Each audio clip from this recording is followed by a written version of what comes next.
Today's discourse is a continuation on the DNA and also the DNA and you. We've learned so far that the DNA is the key to who we are or who we think we are. It's the key to our physical structure. It's the key to even our past, present, and future. And it's the key to our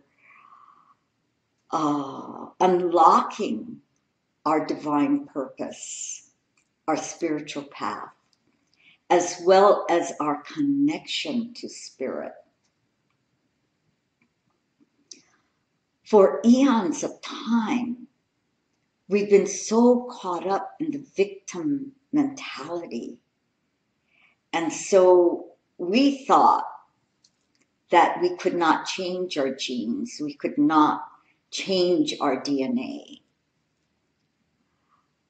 We thought that if my father or mother had a certain disease and died from it, that we'll probably die from that disease.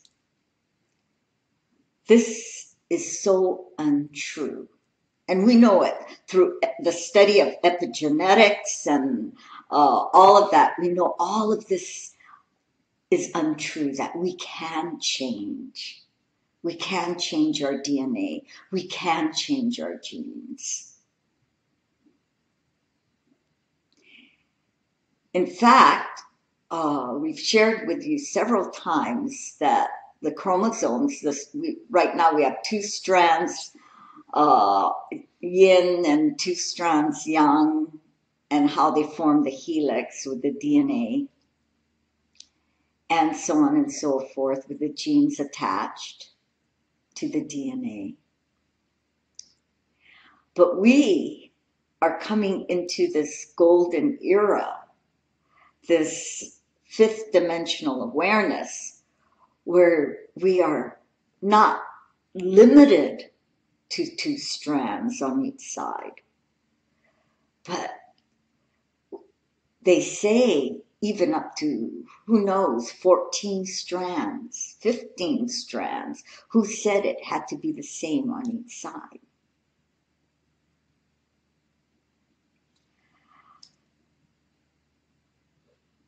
So, what is the truth?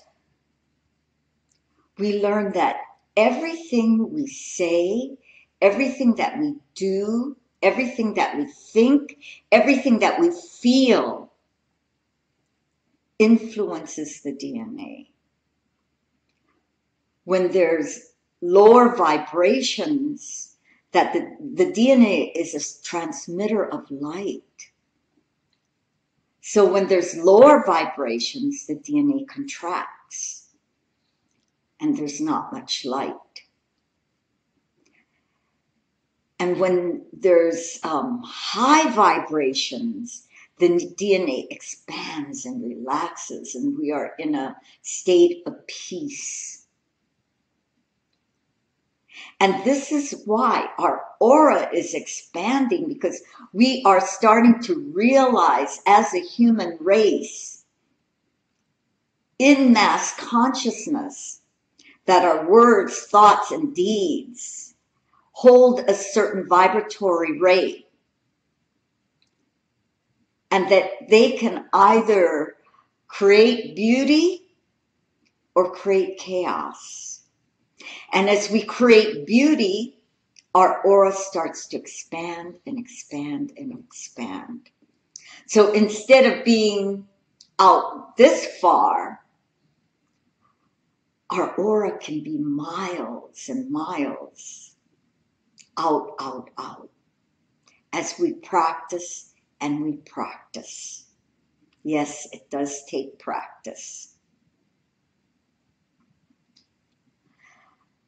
So, how does the DNA connect us to everyone? And everyone is connected to us. And that we are all one, that we are all are united. Let's tell a common story. Well, first, we have to tell a story that Bob Proctor told about the spiritual DNA. I call it the God DNA, or you can call it whatever you want, that holds all potential, that is not affected by the past. And the spiritual or God DNA is covered with all the low vibrations that we have, all these false beliefs, all these graven images that we've created for eons of time. And it is just raring, just waiting to be uncovered, to be unleashed. And all we have to do is love ourselves. Not in the egotistical way, but truly love the self, respect the self.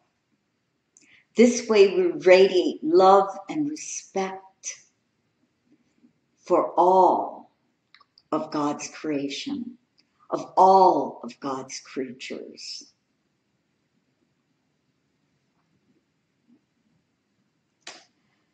So let's go to this, how we are all connected,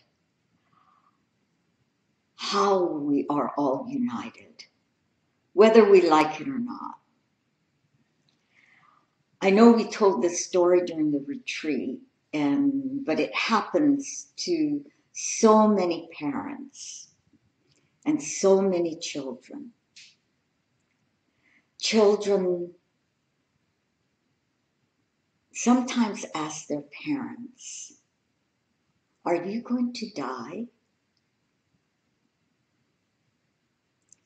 They're so afraid of losing their parent.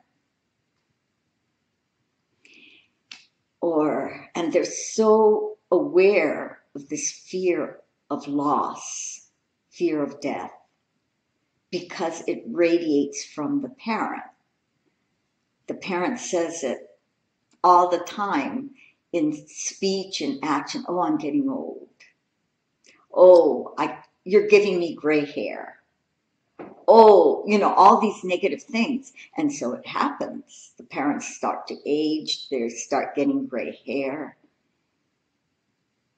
And it's all this fear of death. So the child, especially before they're 4 years old, they're like a sponge. They absorb all this energy, all this. They can't really put it into words, but they feel it through their senses. They can't express it in words, but they feel it. So they ask their parents, "Are you going to die? Are you going to leave me?" How the parent responds is truly important.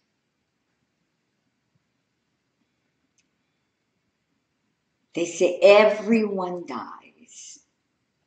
I'll have to leave you once, eventually. But I'll be here as long as you need me."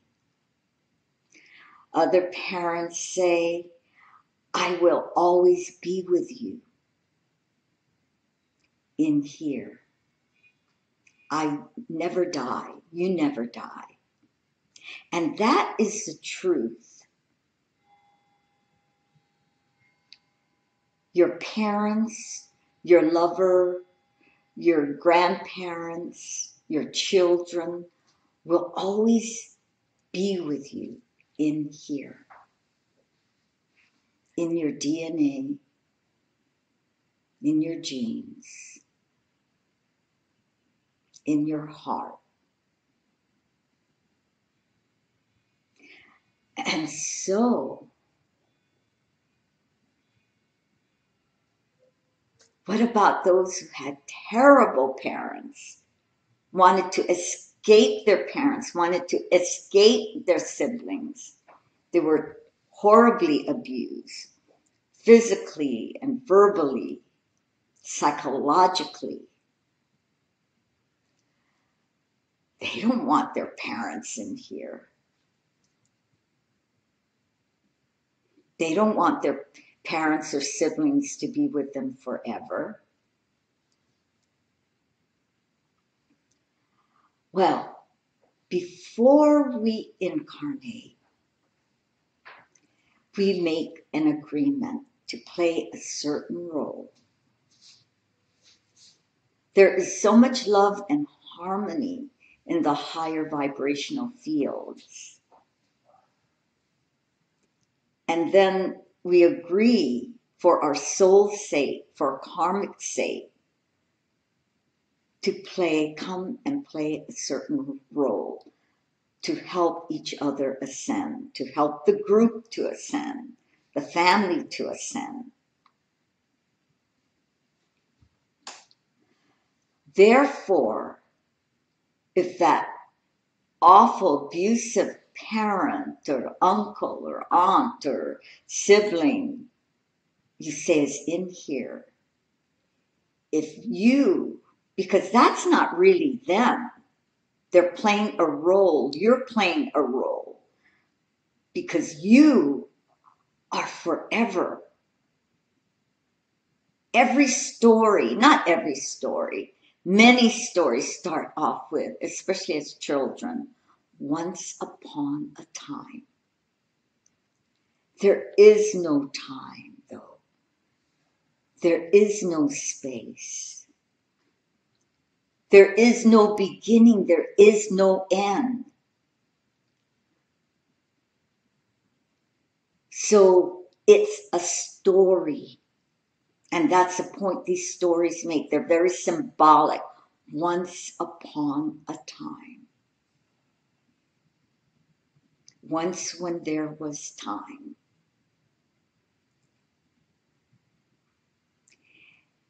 And it's all very symbolic. And it's to show we are timeless. These stories are timeless. These stories are ageless. For they live within us, lifetime after lifetime. So if we can change that story, but that once upon a time story, and we know as the hero that we cannot just change it arbitrarily, for there are certain laws of this three-dimensional. There's law of gravity, there's law of duality, and so on and so forth. The only way we can change the story is being in the quantum field, in 12th dimensional awareness. And that is no time, no space.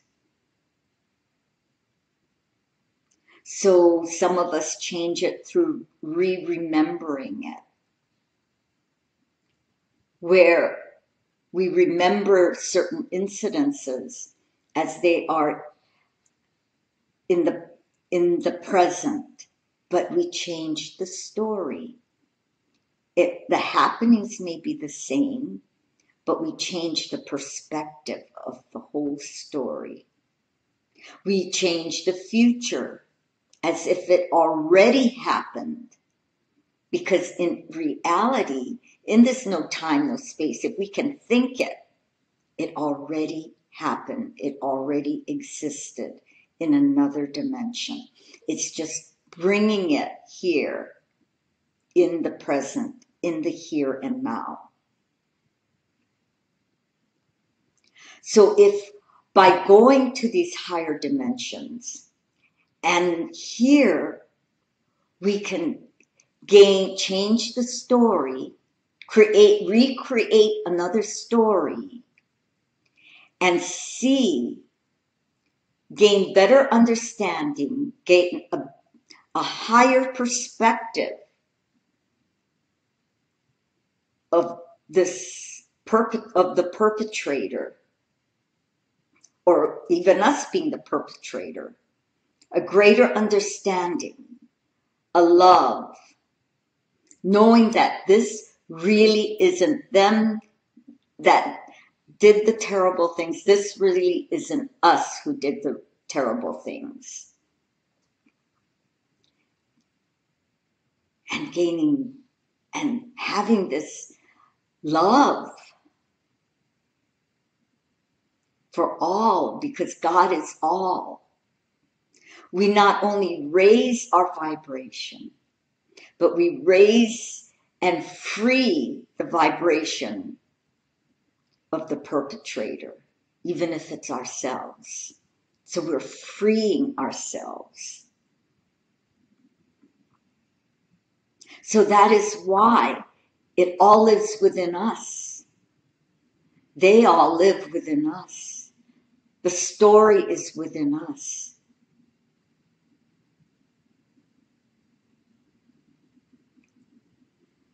So we are all.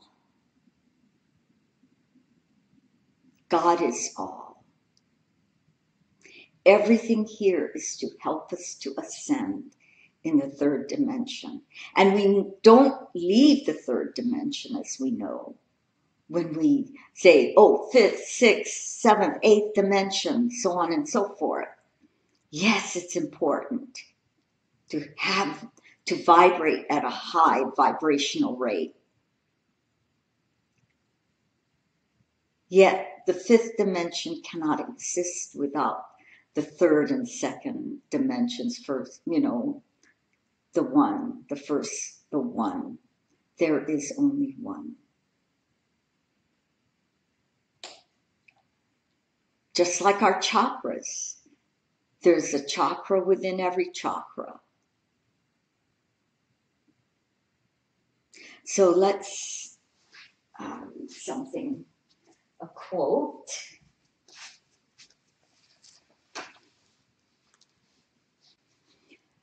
The process of remembering, of knowing thyself, is to live the total awakened DNA experience.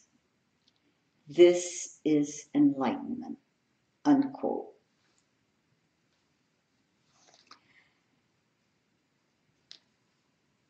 Yes, the DNA is the key to manifesting spirit within and manifesting our enlightenment.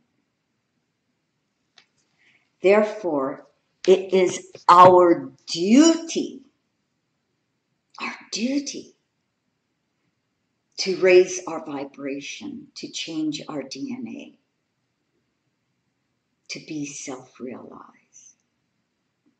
Because it's not just for this physical person's sake, but for everything that is within us, everything that we touch, we help raise the vibration.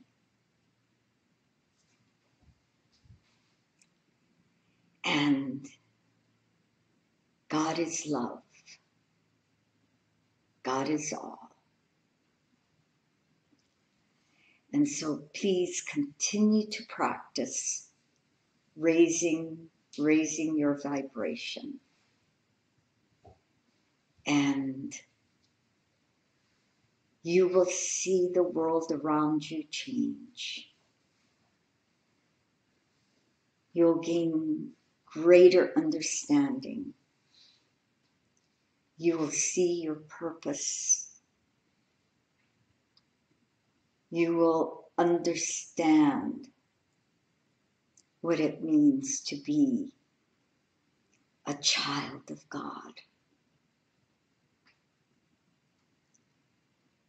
For God always tells us, I'm right here. I will never forget you. I will never forsake you. God bless you, and please prepare yourselves for deep level meditation.